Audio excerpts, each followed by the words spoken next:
Tēnā koutou katoa. I'm going to introduce myself using Te Reo Māori because it is honouring Te Tiriti o Waitangi, the foundation document that actually supports how we should be living in this country. But unfortunately, as many of you might know, that treaty has also been dishonoured for hundreds of years. My heart goes out to you. I've got a speech here, but I feel your hurt. And I'm sorry. We actually need you, and I'm going to speak to that. Tēnā koutou katoa.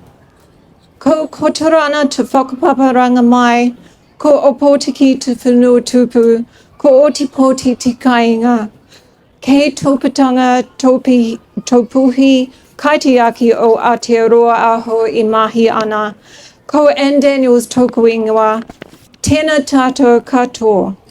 So what I said there is that my family came over to New Zealand from Scotland.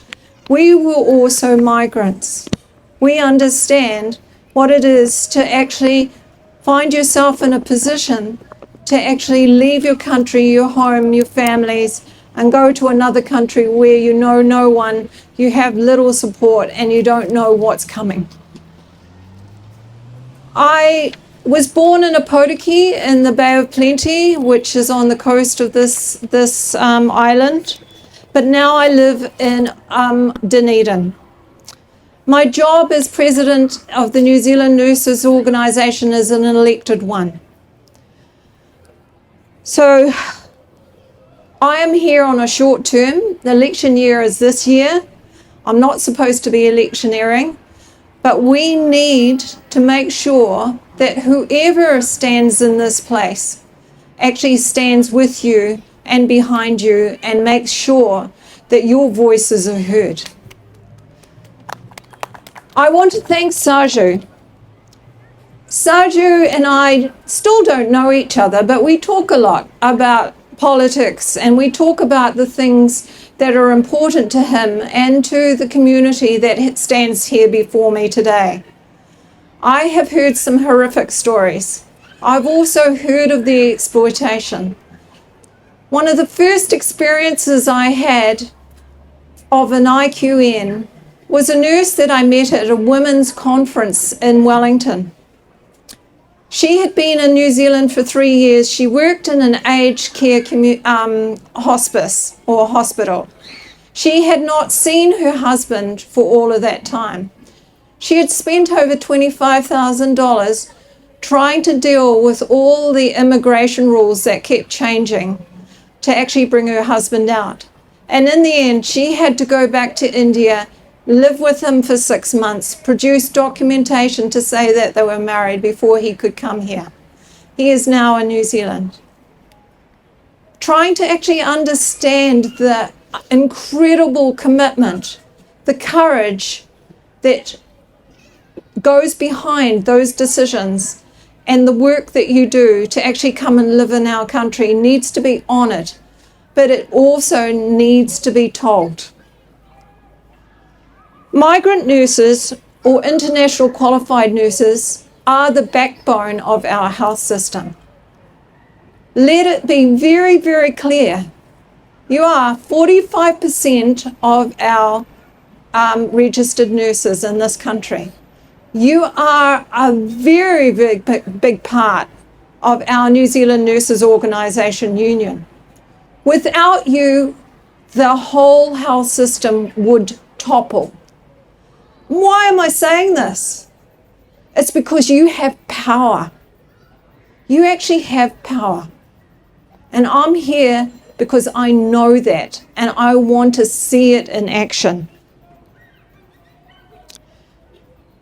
I work with many international qualified nurses in Dunedin Hospital ED when I'm not working as the president.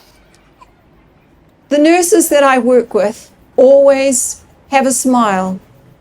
No matter what's going on, they give of themselves to those around them, and their care is exemplary. I would trust them with my life. They are amazing. So, I have to acknowledge the sacrifices you have made, the costs you have accounted, the challenges that you have overcome to come and work here. I have heard about the exploitation. I have heard about people, your own people and New Zealanders, taking money from you and then giving you no work, no life, and very little hope. But I've got hope. You're standing here today for the first time, I understand, doing something that you would not ordinarily do. And I also understand that this has been organised by the Kerala Palmerston North Association and that there are other associations around this country. It's my intention to visit them all because I want to help give you hope. You need to understand your own power. We cannot do it for you. The government won't do it for you. The employers won't do it for you. You have to do it for yourselves. It shouldn't be like this. We absolutely need nurses. We need you. You have come out here because you've been told about the thousands of vacancies that are in New Zealand, in the hospitals, in aged care and in primary health care. Right now, the current government is pulling all those jobs off the job sites. I went on to the Te Whatu Ora job site 2 days ago. There were 117 jobs. 2 of them were for nurses.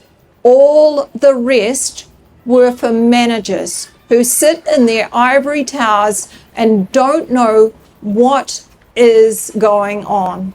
They don't know the realities and the suffering that you are experiencing, nor for that matter, Maori, Pacifica and New Zealand nurses. They have no idea. The recent decisions made by this government to cut back on nurse and doctors' jobs on the front line is and will be catastrophic for you, our patients, and in the hospitals, primary health and aged care. If nurses and doctors are not there, healthcare will not be provided. The negative human cost for both patients and healthcare professionals will climb, all to save money. But we all know that these policies will not save lives. Only we can do that, the nurses, if we are there. This all sounds like bad news, but in actual fact, I have been a union delegate for a long time, over 40 years, and I'm not going to tell you my age. I am younger than I look. I'm telling you this because in my experience, when there's a problem, there's always a solution. In fact, nurses are extremely well known for taking a problem and turning it into something positive. There's always a silver lining. I know this, I've seen it. But only if you stand up and start acting collectively.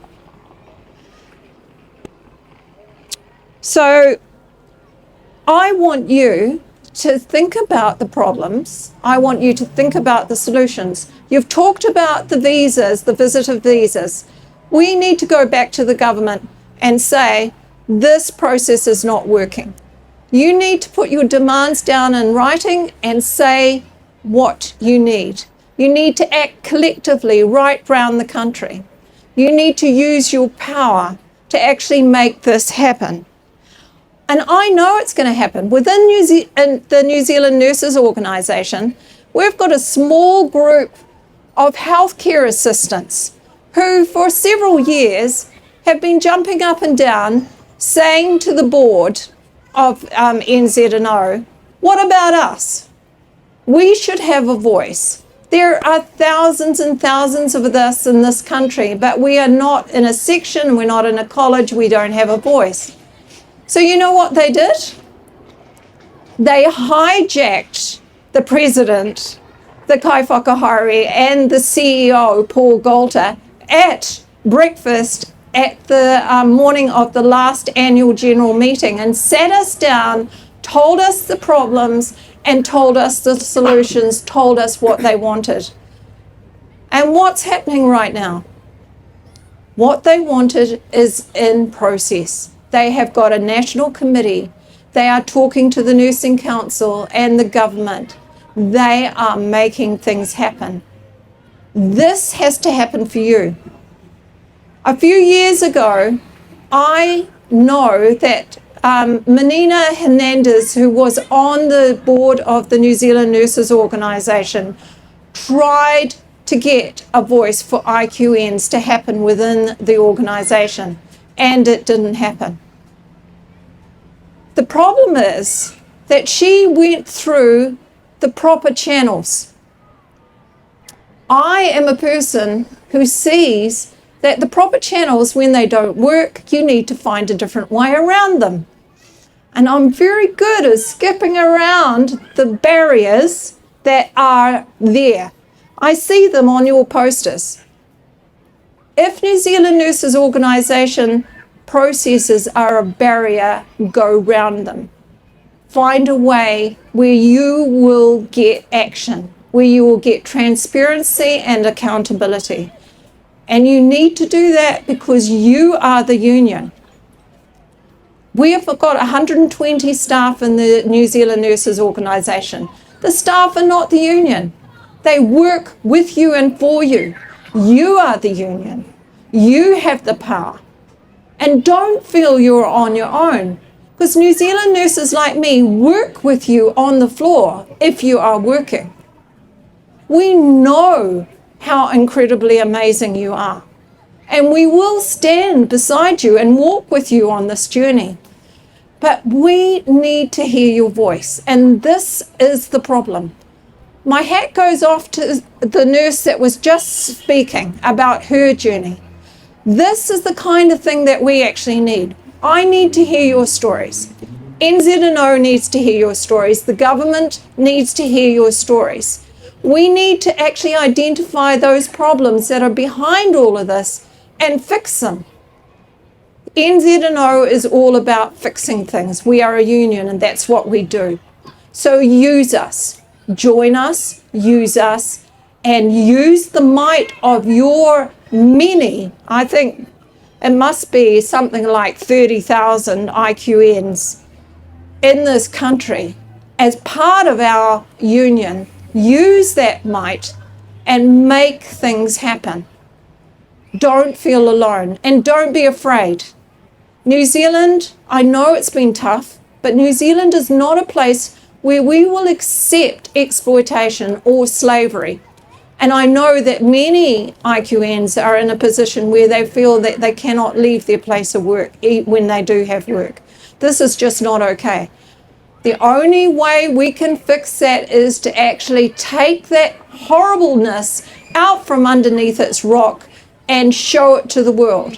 New Zealanders don't like people like you or anyone being hurt. You have to trust in yourselves. You also have to trust that when I say we are with you, we are. But you need to actually tell us. We need the evidence. We need to know what we can do to help. Don't give up. Please stay. We need you.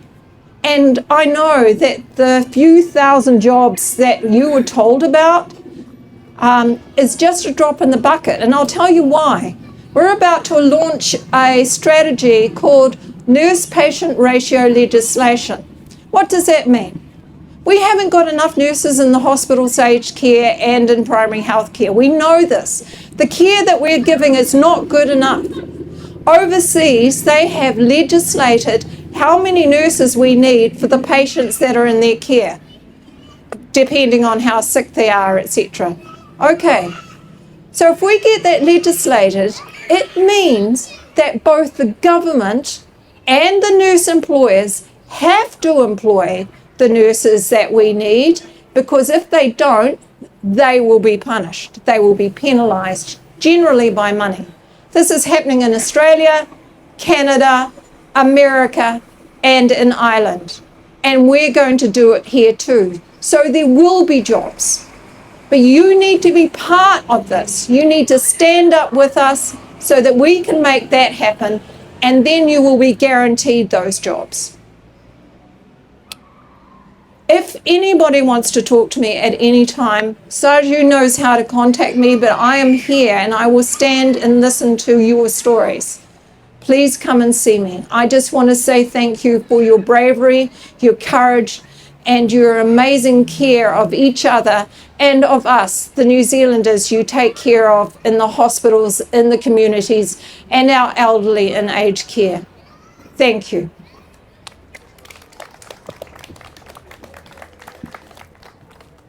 Thank you, Anne Daniel, for understanding our feelings. Thank you for standing for us. Now I invite Anita, internationally qualified nurse, a CAP student, to share her story. Very cool. Oh,